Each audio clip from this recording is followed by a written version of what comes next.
Assalamualaikum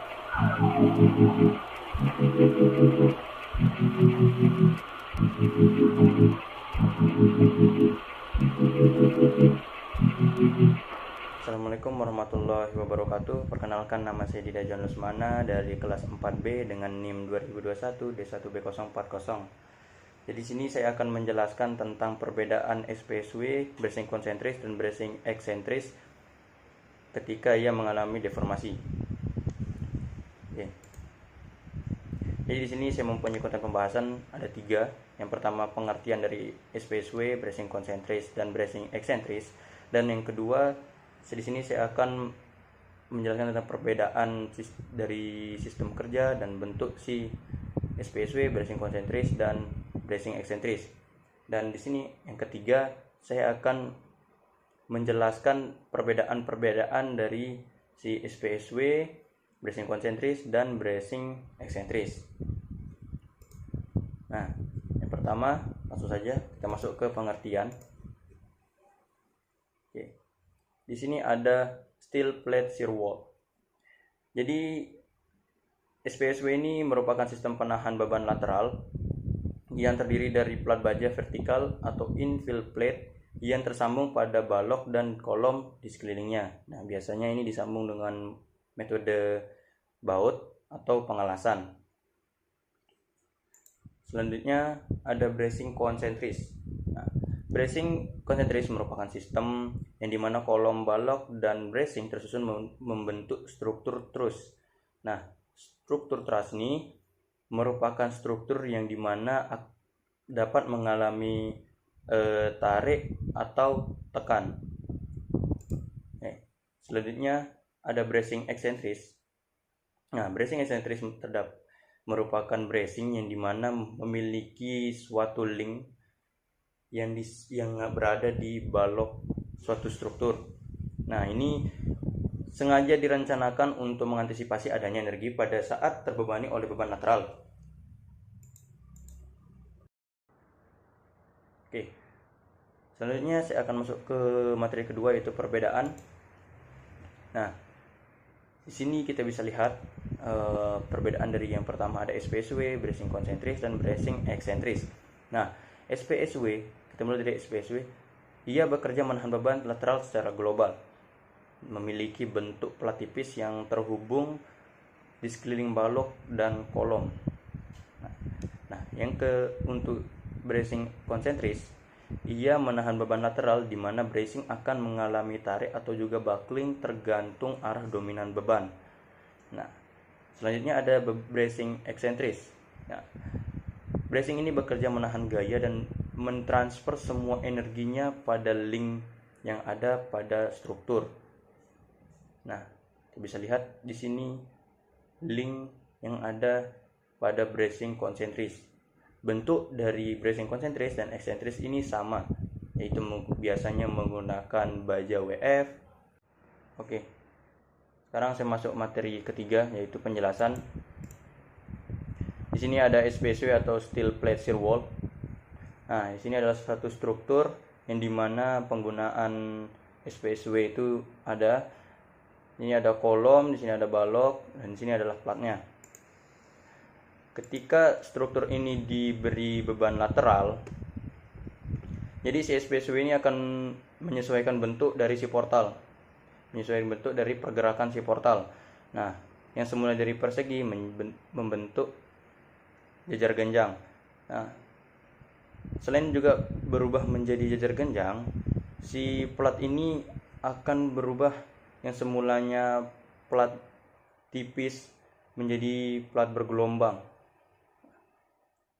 Nah, gelombang-gelombang ini terjadi karena penyesuaian dari si plat dari bentuk si portal ya. Nah, jadi plat ini ketika portal ini berubah, dia berfungsi juga hampir sama seperti bracing, membentuk beberapa bracing. Nah, jadi gelombang-gelombang ini bisa dibilang berfungsi seperti bracing. Jadi gelombang-gelombang ini sebagai bracing. Nah, dia bisa menahan beban secara global. Ini maksudnya adalah bisa menahan ke kiri atau ke kanan. Kita lihat ini pergerakan portal ke kanan dan ini pergerakan portal ke kiri. Nah, dan ini plat ketika setelah mengalami deformasi, jadi membentuk gelombang seperti gelombang menyilang seperti ini dikarenakan beban lateral yang bergeraknya portal ke kiri dan ke kanan. Nah, terlihat seperti ini. Nah, kalau yang ini dikarenakan si dindingnya menggunakan beberapa plat yang disambung menjadi satu. Ini biasanya mungkin karena ketersediaan bahan yang kurang di lapangan, jadi disambung menjadi satu kesatuan. Nah, bentuknya seperti ini. Jadi di satu plat ini yang mengalami perubahan, hilang. Oke. Selanjutnya saya akan masuk ke bracing konsentris. Bracing konsentris. Ini adalah bentuknya. Jadi bracing konsentris ini dia akan salah satunya, ini saya mengambil contoh yaitu inverted V brace tipenya si bracing konsentris ini. Salah satu akan mengalami tekan dan salah satu akan mengalami buckling atau melendut. Bisa kita bilang seperti itu. Nah, jadi yang mengalami tekan ini yang dianggap bekerja, sedangkan yang mengalami buckling dianggap tidak bekerja dikarenakan fungsi bracing ini adalah memperkaku. Jadi dia harusnya mempertarik. Dan juga kita ketahui struktur terus ini yang mengalami lendut atau yang mengalami tekan itu bisa diabaikan. Jadi yang berfungsi adalah yang mengalami tekan. Nah, ini adalah contoh bracing konsentris ketika ia berdeformasi. Nah, selanjutnya kita masuk ke bracing eksentris. Nah, kita lihat di sini bracing eksentris. Tadi saya jelaskan bahwa bracing eksentris ini hampir sama dengan konsentris, cuman berbedanya dia titik energinya itu dipusatkan pada link pada struktur ini.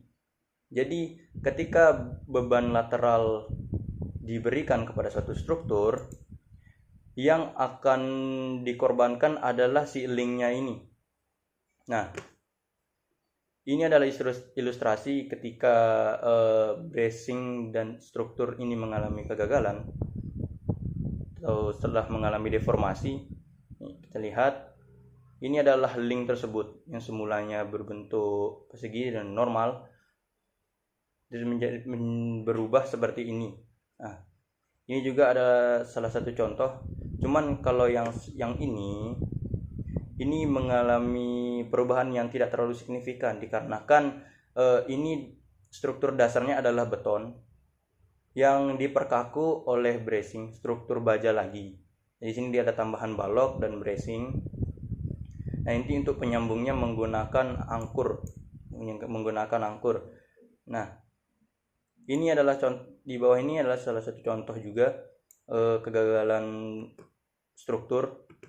Nah, perbedaannya dari ini dan gambar yang di atas, di sini itu kita lihat di sini tidak ada pengaku seperti gambar di atas. Nah, itulah bracing eksentris. Jadi untuk memperkaku si link ini agar tidak mudah mengalami deformasi, jadi di sini ditambahkan lagi plat pengaku, plat atau baja pengaku untuk ia susah mengalami deformasi.